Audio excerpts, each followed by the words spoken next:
Hello, I want to welcome everyone to the Power of Our Story.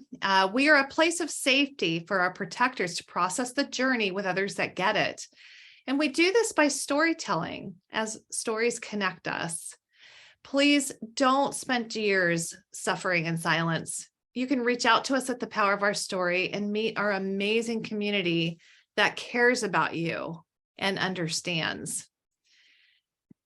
So tonight, I would like to introduce our guest, Jacob Molitor. And Jacob serves as the founder of Voice of Police. Their website is voiceofpolice.com and is also the chair of the Small and Rural Law Enforcement Executives Association, or SRLEEA. And you can find them on smallrural.org. And the purpose is to provide a no-cost platform for current, retired, and former law enforcement officers and their families or significant others to share their voices, expertise, and experiences through articles and stories. So Jacob, I just want to welcome you tonight. Thank you so much for taking the time to come and share your story, and then also to tell us about your organizations. And stay tuned, everybody. We'll have a conversation afterward. Welcome, Jacob. Thank you so much. You guys are such a welcoming group, and I'm really happy to be here. I think before we do anything else, I'd love to just share a moment of silence with you for all of the first responders that we've lost or that are struggling.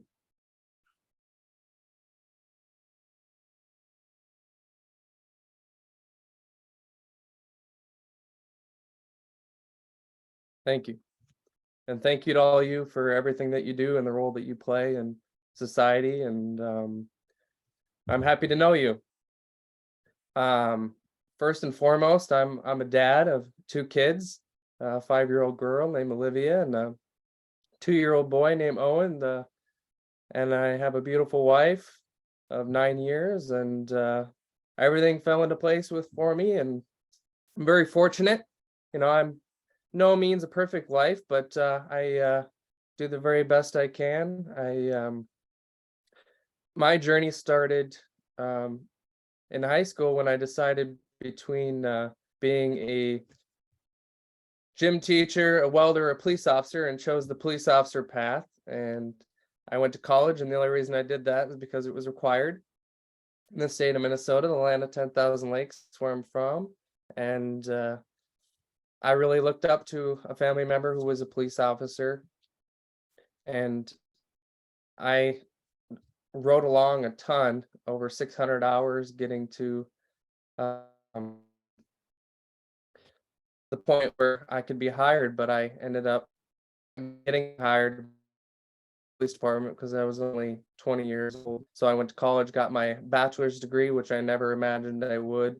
I got hired by the police department down in Iowa, where I worked. And then my grandpa actually passed away, and he was an educator, and he left instructions that he wanted me to advance my education. And the only thing I could do at that time was to get my math, and so that's exactly what I did, and that in public safety executive leadership. And at 29 years old, I became a chief of police, and was the chief of police for 3.5 years. And was very proud. I completely rebuilt a department from the ground up, and now I'm going to be joining a department that's about 4 times the size where I live now. I'm very, very grateful. I started a website called voiceofpolice.com, as Sarah talked about, and the reason for that is because I saw a void, something that I always envisioned in a supportive law enforcement website. Law enforcement in general is restricted with their free speech and everything like that on what they can say, and there's way too many officers putting things out on social media and getting in trouble. So versus a official publication as far as like a officer.com or Police One website where you have to be an author or a high up, highly respected, I guess, or well-known connections and everything like that to be able to say, share your voice. I think everyone has something to share, and so I'm not, as long as the person is a law enforcement officer, has been a law enforcement officer, or as a family member, I want them to share their voice. And the stories we're looking for are just overall things that seem to be missing, feel good stories, inspirational stories, things that we never hear otherwise. There's way too much in law enforcement, in my opinion, that we're not able to share. And I want to have a way for officers to be able to do that. So with that is stories of loss, grief, PTSD, mental health, wellness, peer support, just overall police stories, sharing the same type of stories they would otherwise in specific topic areas. And then in addition to the regular voice section of Voice of Police, having different podcasts available from across the United States or beyond. Chris in New Zealand with Fight the Burnout is on the website, so check that out. We've also got a listing for family donations. Usually when an officer is hurt or killed, there's a specific news section, news story that comes out, and then they may or may not have something in there in that immediate time to be able to donate. But a lot of times it takes a few days for somebody to set something up for a family, and then the family ends up losing out. And so I wanted a one-stop section on the website that had donation listings, and not only for line of duty deaths, but any death. It could be suicide or car accident, off duty, things that in law enforcement we seem to only recognize the line of duty deaths. We tend to leave everything else behind, but also serious injuries, just any sort of hardship. For example, we've got an officer who's has 2 young children and a wife. His house burned down. We've got a link to his GoFundMe on the website. So in addition to that, photo gallery and other leadership videos, things that I've really meant a lot to me. One of those videos was called Lollipop Moments. I highly recommend you watching that video there. It without giving away the whole thing, that there's moments in our lives that we don't even realize how big of an impact we've had on the lives of others. We've done things in our lives that we don't even realize have made a dramatic impact, and those people who we made that impact on may have never even told us the impact that we've made. But if we knew, it would make us feel whole, and really good about ourselves. That's kind of the baseline of it, but he does a lot better job of explaining it, and there's pretty cool other specific pieces of information in that video that are pretty special. So Small and Rural Law Enforcement Executives Association has started in the beginning January of 2021 is when that kicked off. I was the chair of that until 2 days ago. I actually just passed the reins off to Sheriff Vanessa Crawford, who was the first sheriff ever in the state of Virginia, a Black female. She is a fantastic person, and I couldn't be more happy. And organization's in great hands. I continue to, I was just on a call yesterday. They were in Orlando for a training and board meeting, and I was part of that. They gave me a nice send off, but also like, hey, stay around and continue to provide support and all that kind of thing. So I will definitely continue to be involved there, but I won't be the chair anymore. So that organization has free memberships for law enforcement, corrections officers, dispatchers, criminal justice students, doesn't matter, as long as they're involved in that arena. And basically the mission is to have their voice heard, similar to Voice of Police, that small, rural, and tribal law enforcement haven't had their voices heard at the government level when it comes to input on changes in the law enforcement or funding, just getting their voice heard. We actually had a meeting about a month ago with Secretary Mayorkas with the Department of Homeland Security, and he officially told us that we have a seat at the table. And I've had some other meetings with them over the past couple of years that have been really productive. But right off the bat, I was disappointed in the representation of small and rural. There was for give you an example, they had Rapid City, South Dakota, representing small and rural law enforcement when they were talking about mental health and what they're able to do for law enforcement officers. They have in-house psychologists and everything else, whereas then they had like 200 or somewhere around there 150 200 officers on the department, whereas 80% of law enforcement agencies across the United States have 10 or less officers. So it really wasn't representative of true law enforcement. So I really felt passionate about that association and continue to be, because it does matter.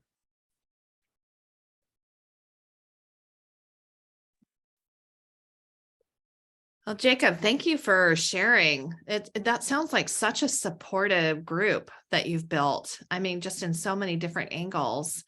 So I'm just curious, do you have more stories on that? Like kind of just different ways that the organization has encouraged different officers or their families, just more stories that kind of show the power of it? I actually had a conversation with Chris recently on my podcast, or on his podcast, and we had the most horrific incident ever that's left a mark on me. It was about 6 months ago. We had a girl that I've known for 10 years. She was tragically killed by a pack of dogs. And the injuries were just horrific. And I was there, like, in on the medical exam and on the scene and everything. And the medical examiner investigator that I've known for a long time, but she's been doing it for over 20 years, said that they were the worst injuries she's ever seen in her whole career. Fire department had to come and hose down the scene that was outside, and because there was so much blood. And as a result of that, I let small and rural know about it, and of course they provided support. And what they did is actually use their expertise and hooked me up with the National Humane Society. And the National Humane Society said, we'll give you whatever you need. They would have sent as many truckloads of supplies as we wanted. They sent $60,000 worth of food and crates and toys, like for dog toys and equipment, basically in aid of preventing this horrible tragedy from happening again. So basically in this area there, dogs were kind of free reign, and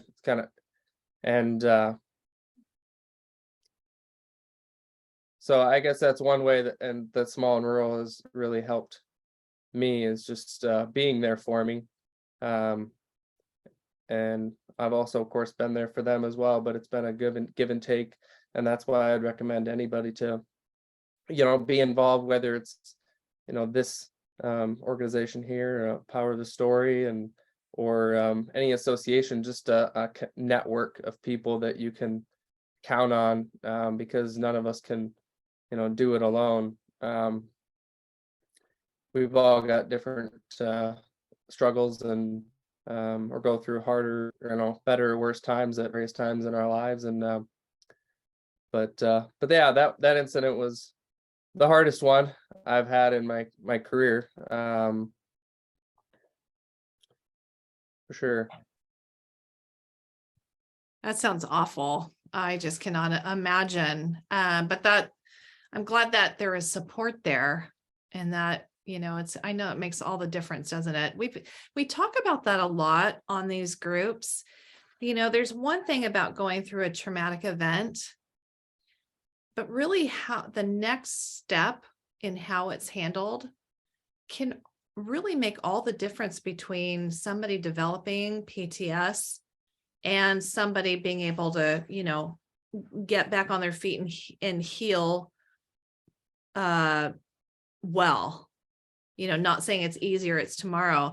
And so it's really good to hear after a horrible event like that.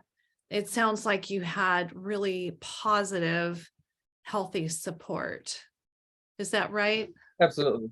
Yeah, we had a peer support meeting a few days afterwards with the EMS and fire and the officers that were on the scene. We had to my officers shot and killed all the dogs that were involved. There was quite a few dogs that were responsible for that. Yeah, it's just something that shouldn't happen to a person. It just seems like an out of body, experience that it just like it can't be true. There's the nicest girl in the world, known her for 10 years, never been a troublemaker, close to home, basically just no reason for it. And yeah, of course the family, that she leaves behind. So Oh, that's tough. younger girl. She's only like 30 years old. So Oh gosh. Oh, so sorry. Yeah, yeah. that's terrible.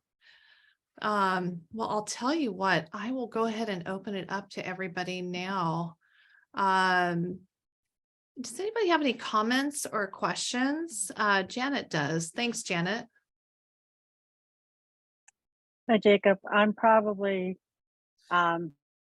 worked in probably more the ruralest places you can ever find. I was a relief dispatcher in the Eastern Arctic of Nunavut. We're over 3 time zones, 24 communities, the smallest being 197 people and the largest being 8,500, and fly in only. Children are the hardest calls to take. And we had, and they still have huskies, working huskies, and a child got in within the perimeter of this one dog. And our 2 officers, we only 2 officers working, they couldn't save her. And there's no hospitals nearby. There's a nursing station. But that has to be the hardest thing. And it's so blessed that you guys have that support. We don't if we have an emergency, we got to fly people in, and that's only if weather permits. But it's tough. It's really tough. So I think you're doing a wonderful job, and I think that's the greatest thing that we can ever ask for is support.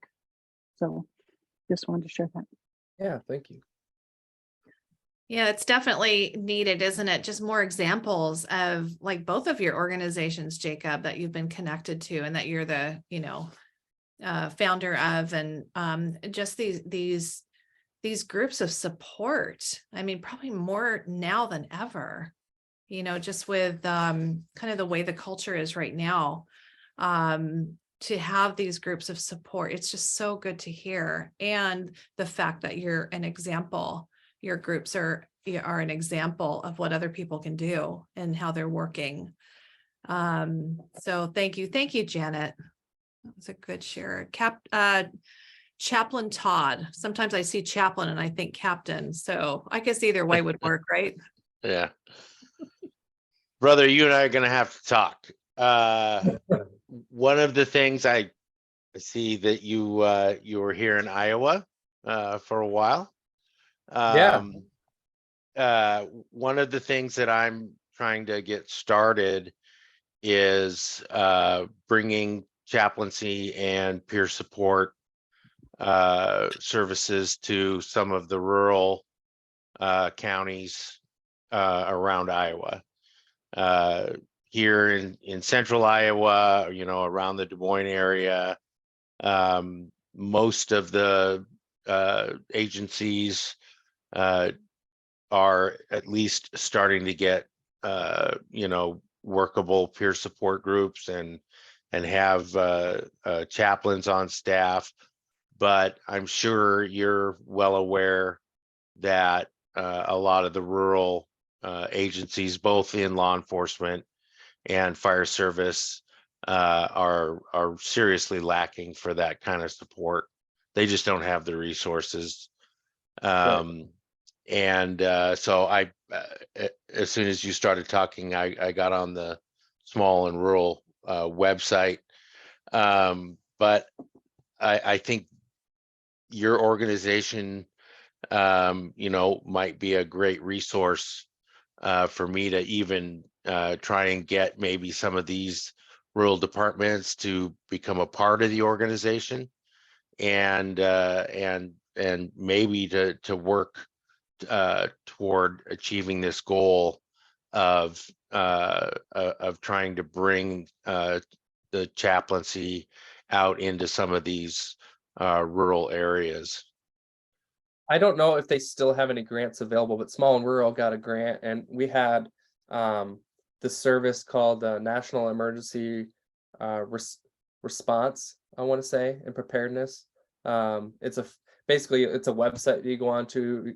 You can get onto it from anywhere, and they have all sorts of resources that you would otherwise have to pay $500, I want to say, a person, and they help you with sleep, like what if you had a shitty day is what they call it.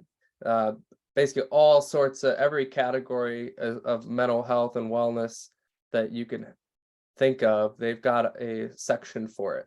And it's just it's an alternative to therapy is pretty much what it is, that you can use in place of talking to an actual psychologist, if that's not, because that's all. The reality is a lot of people aren't comfortable. They think that negative things will happen to them if they go.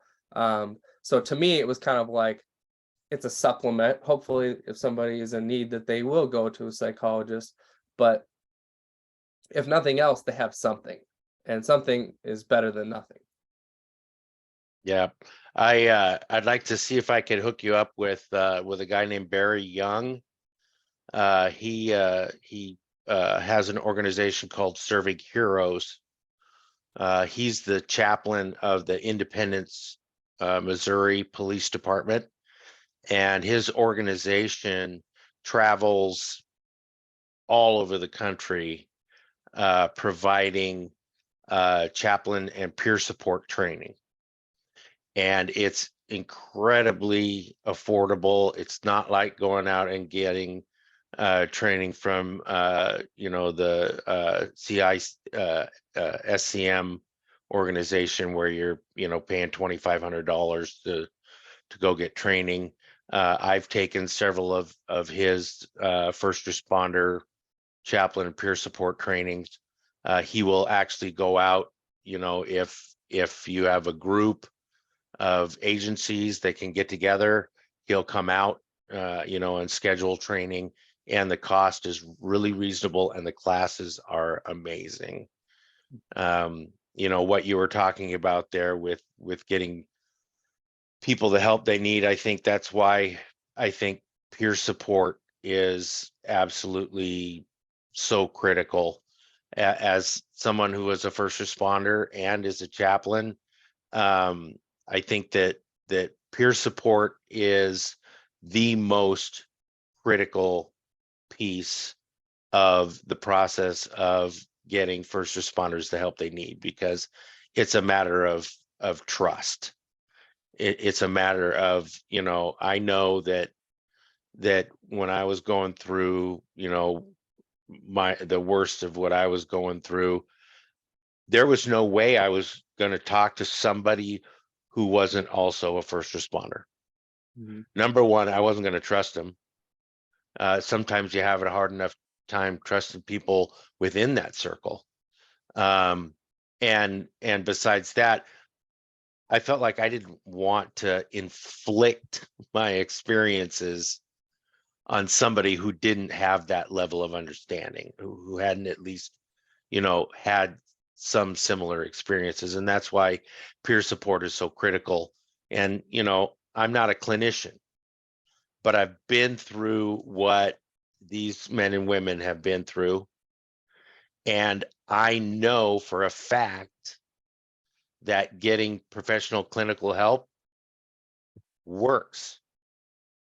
there are therapies out there now that are available, you know, that were unthought of, or that people thought that was just voodoo medicine, you know, things like EMDR and you know, the work that Terry does.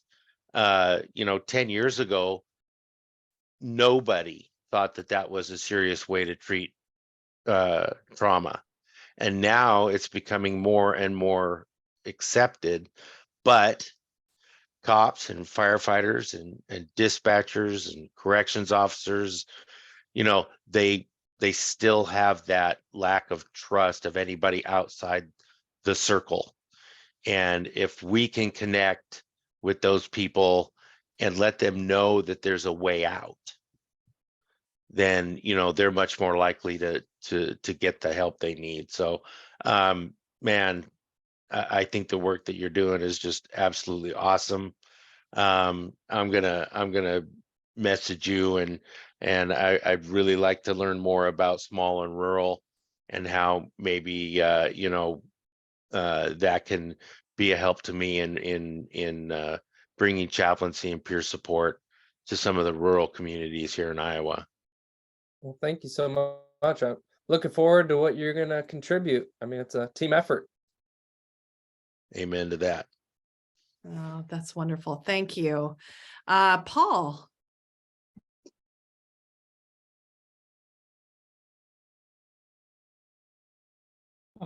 Jacob, you'd mentioned earlier that you wanted to get some people's stories. Absolutely.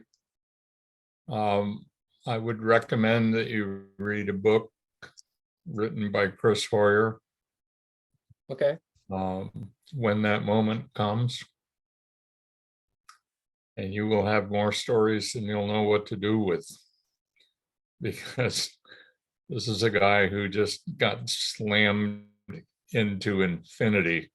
Yeah. And when that day came. In any event, he's on the program here, and I'll let him explain a little bit about what he might have to offer you. Thank you, Paul. Socrates. I'm sorry. Chris. Well, thanks, Paul. As you know, Natalie, my girlfriend, she does much better work than I do. She's got an organization called Nothing But Love Notes. She just snuck out and went to the bathtub. So she said she didn't want to be on camera tonight, but the folks that know her, she's unbelievable. So get an opportunity to meet her next time, hopefully. But my first question I wanted to ask you was the friend that you lost. What was her name? Kind of put me on the spot here. I haven't thought about that in a while. That's good. Yeah. I just wanted to, give her moment of peace here with the group and stuff like that. I know what it's like to lose people, and it can't get any worse. So Right. Just to acknowledge her, and dedicate this episode to her, if that's okay with everybody. I think that'd be appropriate. So in addition to that, you and I talked briefly on text, and I think on LinkedIn and stuff like that, but I want to throw out my offering, if you will, that I do talks all over the country and stuff like that, and I wanted to just do it for free. Mostly what I try to do is just get to where I need to go. Beyond that, it's pretty much a nominal fee, if at all, just to kind of cover meals and so forth. Having survived all the critical incidents, I have a very kind of a specific presentation that I do, and it's usually very, very impactful. And I am not limited to the big cities. I mean, I will go anywhere in the country, in the world. I don't care where it is. If I got to travel to, freaking Nebraska for one person, I'm more than willing to do that. So if you ever want those services from me, let me know, because I will definitely do it. So Okay. Yeah, I appreciate that. The secret, Jacob, is just to feed him some tacos and everybody will be happy. there you go. By the way, open door in San Diego anytime. Come on out, man. We live right by the beach, and it's a beautiful thing. So Yeah, he lives like a little bit north of this picture, actually. This is in La Jolla. And then Chris, you live what, maybe half hour, 20 Oh, minutes? not even like 15 minutes. 20 minutes. So, Yeah, Yeah, so you got to get out of La Jolla. That's what takes a while, 5 minutes. And then you don't want to leave, that's the problem, so. that is, I know, I love this. Yeah, this is my new background. Oh gosh, thanks, Chris. Well, I love the idea too, Jacob. Can you talk again about your organization? Just, the voice of police. Again, what you do to support the families. So you have the stories, you have pictures, you have if somebody passed, you have that arena. You have it's just a place where people can gather and help and see the needs and connect. I'm Yeah. really interested in that. Yeah, to be heard. I mean, especially law enforcement families, really like that to grow, because let's say spouses or the brother or sister of an officer, they're not given an opportunity to put their stories out there, because the families go through just as much as the officer does a lot of times. And I think sometimes when you're not in the know, you don't know all the information that that can be just thinking about a situation, just like being a dispatcher. I've never been a dispatcher, but I imagine being on the other end of that phone with no control is sometimes more nerve-wracking or emotional than actually having some control by being there. And that's kind of what I'm trying to accomplish through the stories for families, be able to say what they want to say and have a place for people to come to read those stories. That must be so comforting. Janet, do you have a comment or question? Yeah, I just wanted to comment. I don't know, Jacob, if you know much about 220. Terry here is also trained in 220, but they believe in working with spouses and children as well. So that's something that I think that we need to do, because vicarious trauma is rampant between our families, throughout our families. Yeah, I was in fact 22. 220 220 and 0.org. I'll put it in.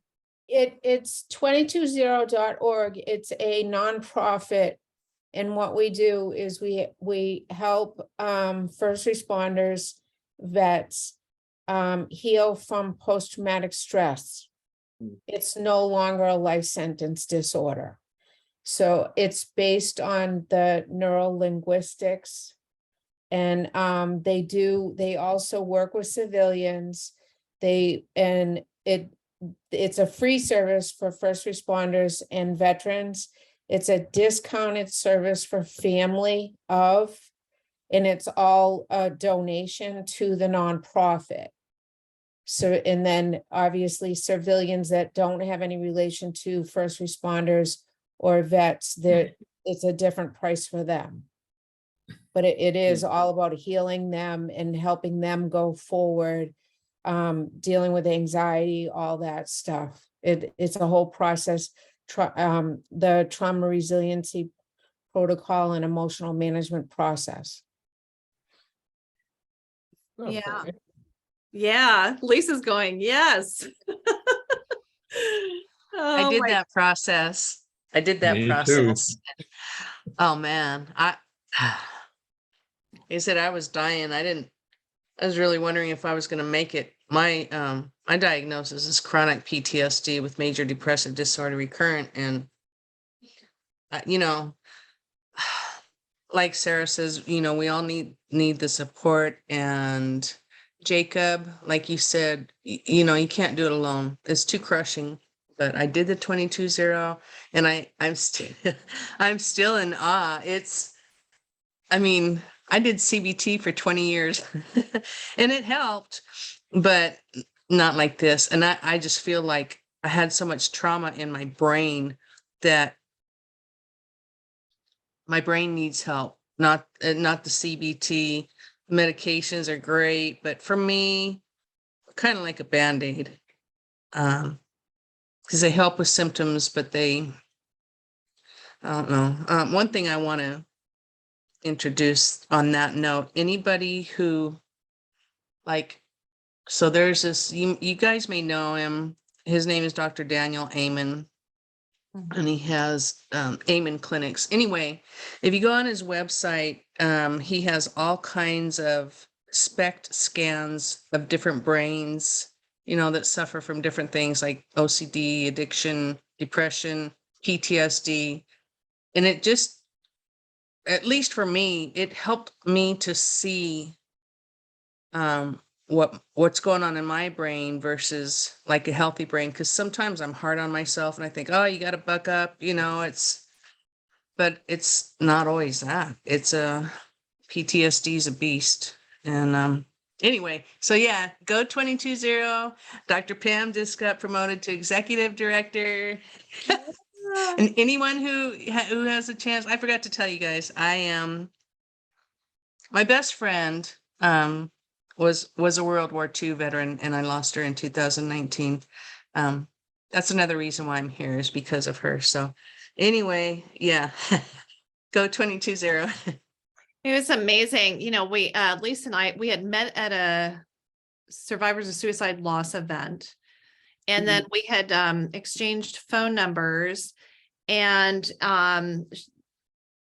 Lisa, it was just a tough time. And I introduced her, Dr. Pamela Arnell from 220, said, you know what, I'll take Lisa. And I went to this next event because I'm on the board for Survivors of Suicide Loss. So the next event, I see Lisa and she's like smiling, and she came up and I'm like, oh my gosh, this is amazing. And I was so touched and moved that actually, Jacob, just so you know, this could definitely be a really great connection. Dr. Pamela Arnell is actually going to kick off the new year with us. She's going to be on Thursday, January 5th to talk about it too, because, there's so many people that are trying to help our protectors with post-traumatic stress and all these things. And I don't know if you saw this post on LinkedIn, but, somebody from the VA actually attacked what 220 is doing, even though they've been healing 600 people, I think so far, something like that. But it's just people trying to help. When I have gotten calls that, my son is living in a van and he can't get in to the VA. I just had that last week, had another call 2 weeks ago. And thank God for people like 220, for people like Ron Stark, for so many of people like around here. We all help each other to get connected, to help our protectors that are suffering. So Lisa, I really appreciate you sharing that. And then Terry, all the work that you're doing with your coaching and using the 220 protocol. I think, half the group on here, we're missing a lot of people tonight, but like half the people have done that protocol. So I just, again, January 5th, Janet, did you want to say something? Yeah, I wanted to add, I said I went through the and I've done lots of work, but with being up in Canada, luckily we don't have nearly the amount of shootings as you guys do, but in the past several months we have had, and one of our RCMP officers was murdered, and I was really close to, because that was my career. It triggered me like I had no idea how bad it triggered me. And thankfully, one of our group that I know in the group that does 220 reached out to me, and she says, let me take you through this. So it doesn't matter how much work we've done on ourselves. There's times it will be triggered. And I was at the point I couldn't take myself out of that. And she saw that and reached out. And so no matter how much any of your officers or family or whatever think that we've gone through it. We do great things, but there's always sometimes that crack that just happened, and it was like the straw that broke the camel's back. We had 3 murders in Ontario. Police officers somebody came up and just shot them, and then our officer just going on a call to check on a homeless person. So, triggers are triggers, and it could have grown to much bigger. But, thankfully, and I know all this stuff, but it's not easy to ask. Like, it's not even, I can deal with it. And so no matter what your officers are saying, or even yourself, I think that we need a tune-up once in a while. Like, my husband and I used to be part of something called Marriage and Counselor, and we used to say, you don't run your car without an oil change or a tune-up. Why would you run your marriage like that? But why would we run our lives like that? We've done all this work, but every once in a while, we need a tune-up too. Things pile on, and we don't know. I did my meditation, I did stuff like that, but I didn't realize how bad it had affected me. So just you being in the position you are, and awareness and what you're already doing, you're a great one to keep an eye out, but make sure you take care of yourself too. And no matter how much work we do on ourselves, we still need tune-ups. Yeah, I think that's a great point. Yeah, that is a good point. Thank you, Janet. Does anybody else have any comments or questions? I'm definitely inspired. Thank you, Jacob. I carry my my heart on my sleeve. Oh, well, it's a little hard to see because your face is a little dark. You don't have the light. There you are. So if you were emotional, nobody would have ever seen it. But your That's all right. storytelling is great. That's all right, Jake. Almost everybody I see on the screen has blubbered during a call at one point or another here. So me multiple That's times. good. I don't want to scare anybody.